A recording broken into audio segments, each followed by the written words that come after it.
Basic third year.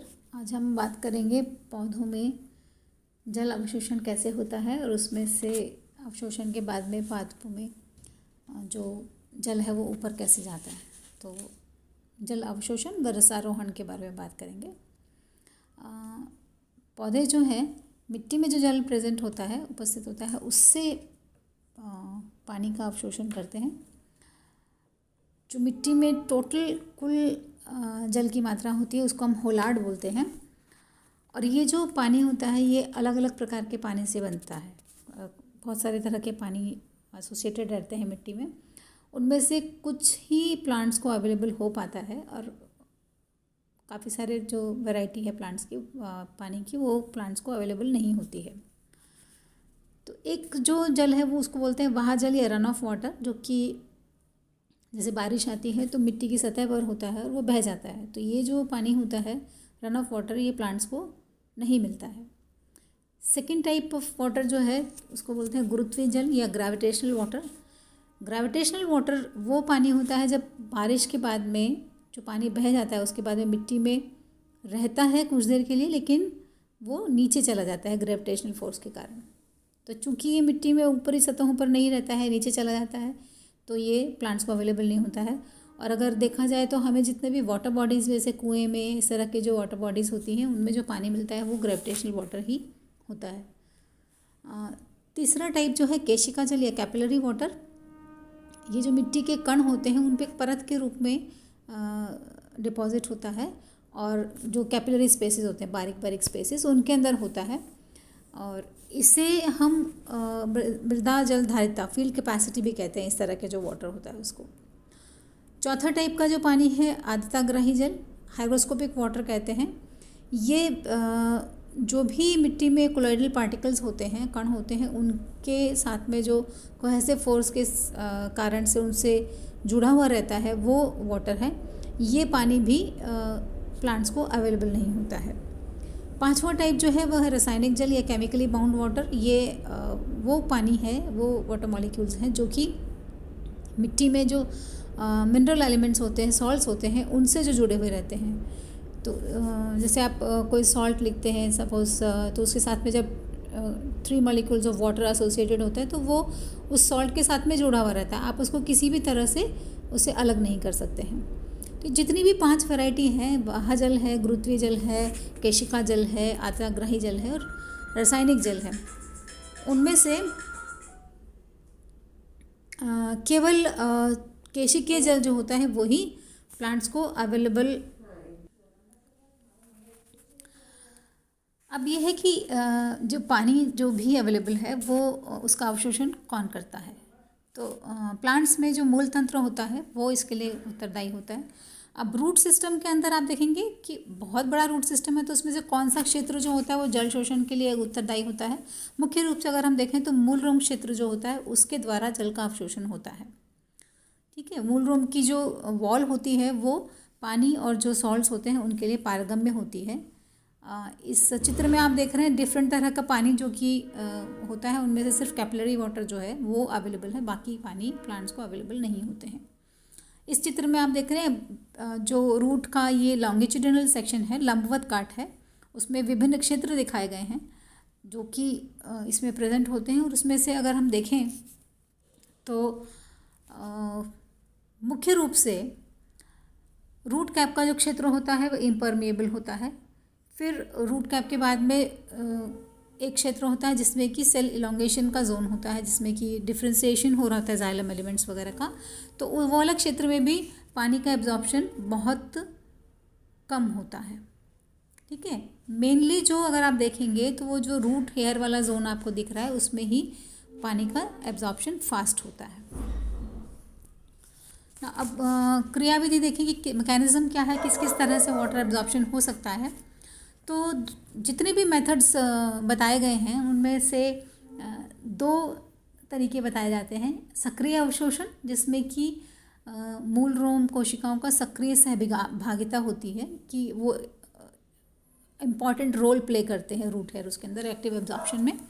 और दूसरा कहते हैं निष्क्रिय अवशोषण, जिसमें कि जो रूट हेयर या जो सिस्टम है रूट का वो एक पैसेज की तरह से काम करता है, खाली बहुत इंपॉर्टेंट रोल इसमें नहीं होता है। जैसे कि ट्रांसपिरेशन जब बढ़ जाता है तो उस समय जो रूट हेयर्स होते हैं वो एक पैसेज की तरह से काम करते हैं, तो उस समय जो एब्जॉर्प्शन होता है वो निष्क्रिय अवशोषण होता है।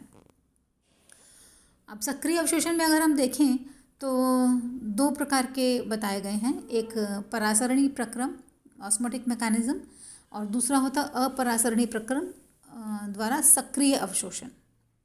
अब सक्रिय अवशोषण मीन्स यहाँ पर अब एनर्जी यूटिलाइज होगी। ऑस्मोटिक जो मैकेनिज्म होता है उसमें ऊर्जा खर्च नहीं होती, एनर्जी यूटिलाइज नहीं होती है, और ये जो भी अवशोषण होता है वो कॉन्सेंट्रेशन ग्रेडियंट के अनुरूप होता है, सांद्रता प्रवणता के अनुरूप। मीन्स बाहर पानी ज़्यादा है, अंदर रूट हेयर में कम है, तो बाहर से अवशोषण होकर के पानी अंदर जाएगा, तो सांद्रता प्रवणता या कॉन्सेंट्रेशन ग्रेडियंट के अकॉर्डिंगली होगा।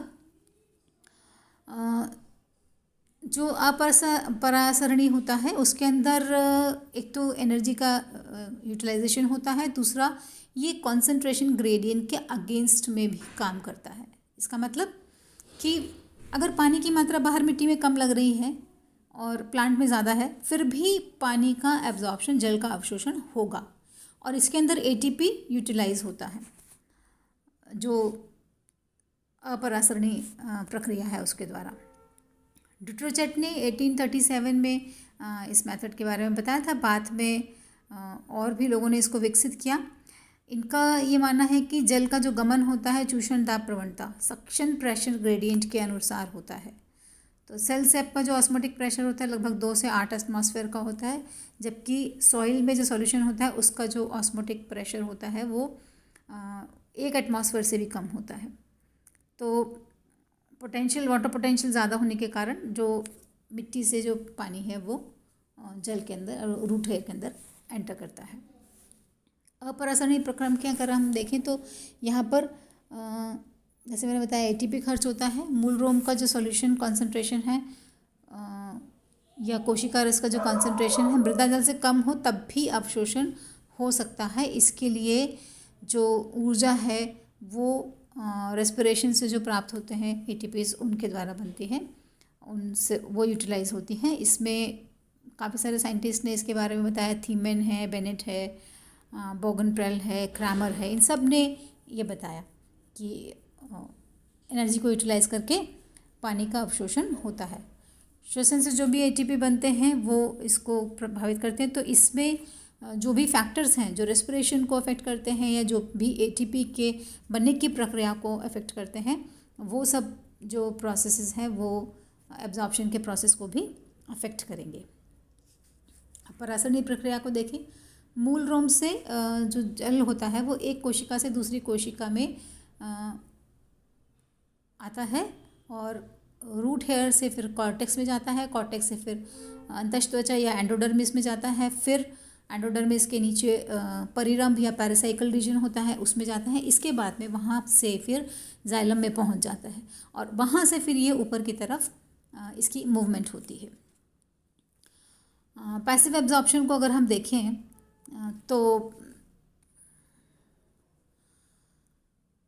यहाँ पर मुख्य रूप से ट्रांसपिरेशन की जब रेट बढ़ जाती है तब ये अवशोषण होता है, क्योंकि जब बहुत तेज़ी से वाष्पोत्सर्जन होता है तो जल की कमी हो जाती है, तो जो रूट की जो लाइव सेल्स होती हैं, सजीव कोशिकाएं होती हैं, उसमें टर्गर प्रेशर कम हो जाता है।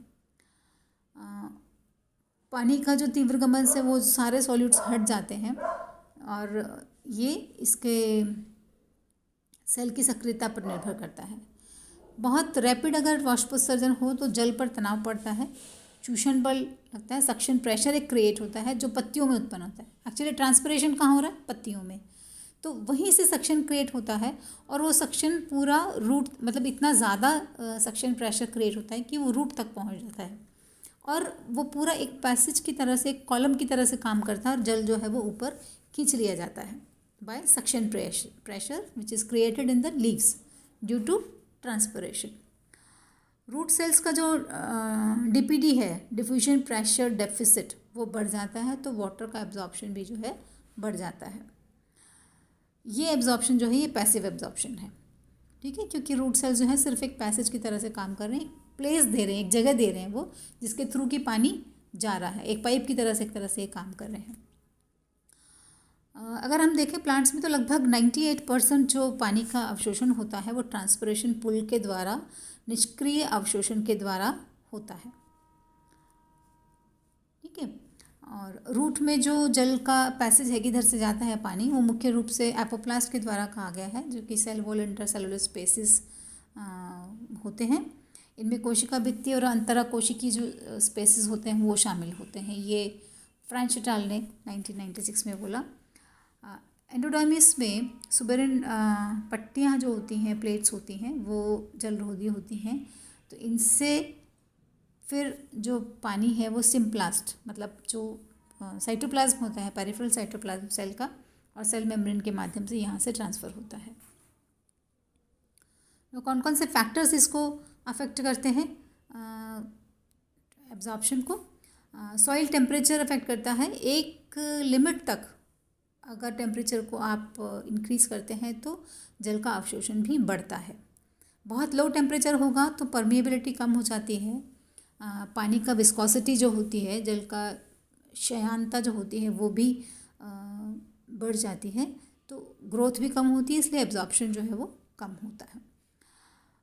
रूट का एरेशन अगर कम हो तो अवशोषण भी कम होता है। अगर एरेशन प्रॉपर होता है मिट्टी के अंदर, वातन, मृदा का वातन अगर ठीक हो तो अवशोषण भी बढ़ जाता है। इसलिए आपने देखा होगा कई बार वाटर लॉग्ड जब हो जाता है, पानी भर जाता है बहुत ज़्यादा मिट्टी में, तो प्लांट में एब्जॉर्प्शन इतना ज़्यादा नहीं होता, जबकि पानी बहुत ज़्यादा मात्रा में अवेलेबल है।